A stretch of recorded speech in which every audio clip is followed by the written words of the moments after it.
Are you there, St. Philip students? We're here. Here. Oh, very good, very good. Okay, well, now one moment and I will put the congressman on the call.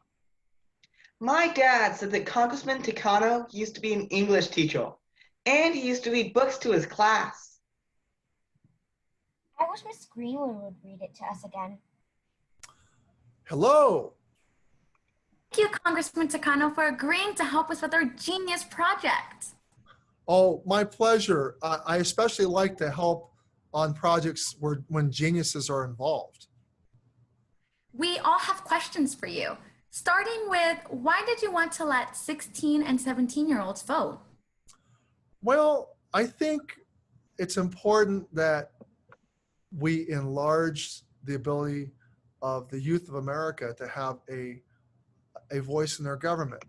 And why I started to think about this is that we have a lot of good services like Social Security and Medicare for our senior citizens.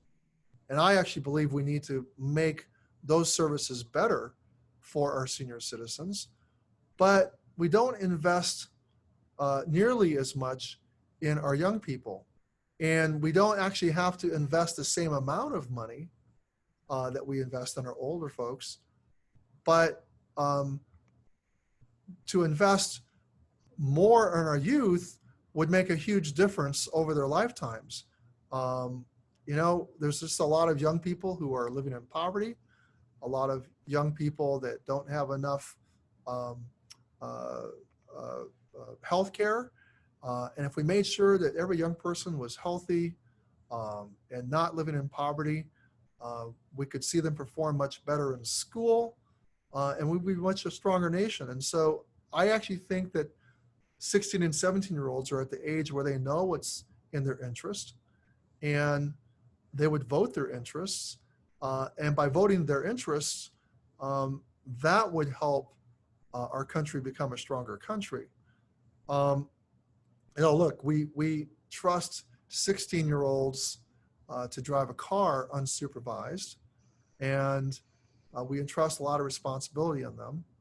And I think, you know, that 16 and 7-year-olds could make enlarging their voice in our political system would be a better thing. What about kids younger than 16? Would you vote for a bill to let kids like us vote? Well, the answer is no, and I'll tell you why. That although I think that there are some kids who would make good voters who are less than the age of 16, I would say that most kids under 16, 15 and under, still need more development in their ability to think, to be critical thinkers. They need just simply more knowledge and more intellectual development and more maturity. And I think you cross over that age of 16, you have now a good share of young people that could be good voters. But I think if you're below 16, you have some, but not a majority of young people that are really in a place where they can make wise decisions. And so, you know, also age 16 seems to be the year that a lot of young people are able to start going to college early, actually, and earn both high school and college credit. That happens a lot less when you're under the age of 16. And so I think I would draw the line at 16. I don't understand why people don't vote. We looked it up. Just over half the people in America who can vote actually did vote in the last presidential election. How come? Well, I think there are many reasons why that's so.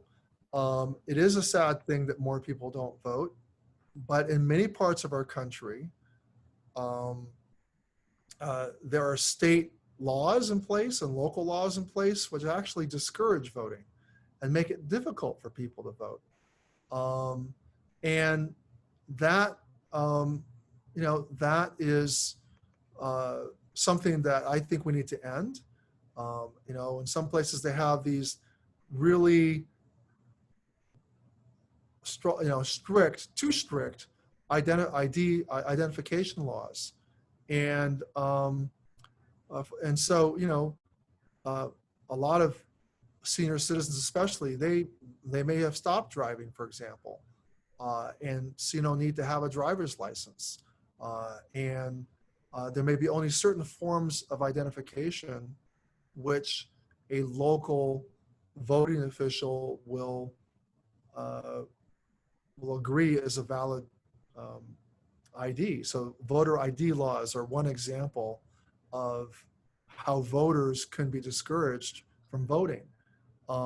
Many people think that you should be able to bring in many different forms of identification, whether it might be a utility bill or some other form of identification to prove who you are. So laws which suppress voting, voter suppression laws are one reason. Another reason why people don't vote as much is that they think that their vote doesn't matter. Sometimes there are irresponsible politicians who know that the positions they're taking aren't what a majority of people would agree with. But they do know that if they run a certain kind of campaign, which is negative, or in which they know that if they say certain things, the things they say could make people feel that the election won't matter. And will actually run campaigns, the kind of campaigns to discourage people from voting. It's not like they're prohibiting by law, but they're creating a kind of atmosphere that will discourage people from voting. Another reason why people may not vote is that a lot of our campaign contributions are coming from very wealthy people. And the people who tend to get discouraged from voting are people who are not wealthy, who are often poor. Poor people often feel that when they have voted in the past, that it didn't make a difference because the people they voted for didn't win. And even if they did win, that they didn't see any changes happen right away. And the truth is, sometimes in our democracy, making change takes a long time.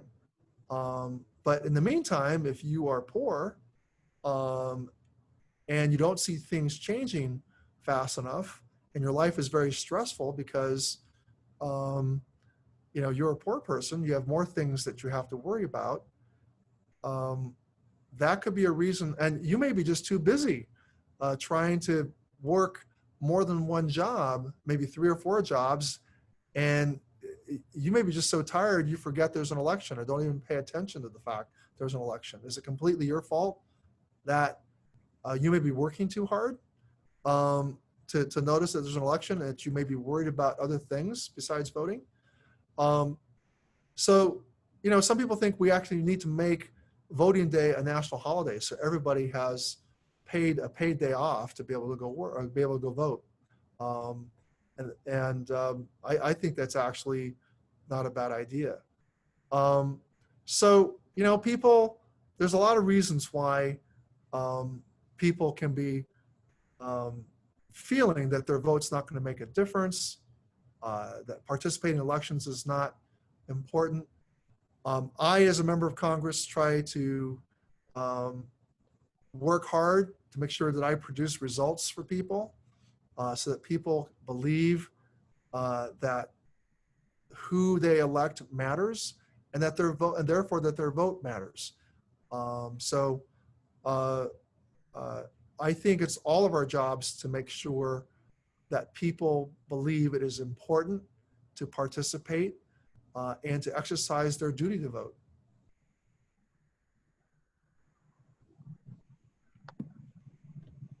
What about letting kids run for office? I would make a very good member of Congress. Why do I have to wait until I'm 25? That's like forever. Well, it seems like it's forever. But trust me, it's not forever. You'll be 25 before you know it. And when you are 25, you're going to be really worried about turning 30. I mean, at least that's what a lot of 25-year-olds tell me. They're starting to worry about getting old. And even though 30 is far from being old. I think, but in all kidding aside, most people are finishing college by age 20, 21. And actually finishing college really is an important milestone. I don't want to diminish that. But I think to be a member of Congress, you have to think in terms of doing more than finishing college. You have to think about maybe going to a professional school or a graduate school, going to law school, or going to to professional school to become a teacher or becoming a doctor. Something that deepens your mastery of a certain profession or subject area. Because it's really important for members of Congress to be exceptional thinkers. And that's why I think our founding fathers, they were mostly fathers, but our founders who wrote our Constitution believe that you have to be at least 25 years old to be a member of Congress, 30 years old to be a senator, and 35 years old to be the president of the United States. They wanted to make sure that the people in our government had the maturity, the education, and the experience to be good decision makers. But I do have some news for you that in most places, to be a city council person, which is a very important job, to be a county supervisor, to be a member of the state legislature, the requirement is usually 18. And so that's a lot less time for you to wait than to wait till you're age 25. And if that is what you want to do, then you've got to start really making a plan for yourself right now to become, to accelerate the rate at which you become a superior thinker and to be a true genius. I have known people at an early age who have gotten elected, but I think it's still a good idea to think in terms of waiting until you finish college. And 25 is in many ways the lowest age that I think you should run for any office. And it's important that you get a lot of experience and you see the world and you understand the world's problems. And after you've done all that exploration, you're going to feel an inner sense of timing. And that inner sense of timing is different for different people. But I think that, below age 25 is not the best thing for a member of Congress. At 25 is kind of the minimum age. Thanks for talking to us, Congressman. I know you're really busy. Well, I am, but I do want you to say hello to your dad, will you?